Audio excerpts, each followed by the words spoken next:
How to activate YouTube TV free trial on Kindle Fire. Accessing YouTube TV directly on a Kindle Fire tablet can be challenging due to compatibility issues. However, you can still enjoy YouTube TV by following these steps. Step number 1, use the Silk browser. Open the Silk browser on your Kindle Fire tablet. Navigate to the YouTube TV website. Sign in with your Google account or create a new one if necessary. Click on Try it free to initiate the free trial sign-up process. Step number 2, complete the sign-up process. Follow the on-screen instructions to enter your personal and payment information. Ensure you provide accurate details to avoid any issues with the trial activation. Step number 3, access YouTube TV content.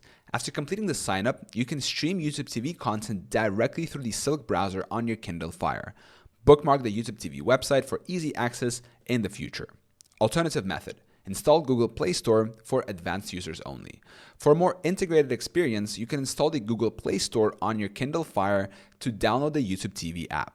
This method requires technical expertise and carries certain risks. Proceed with caution at your own risk.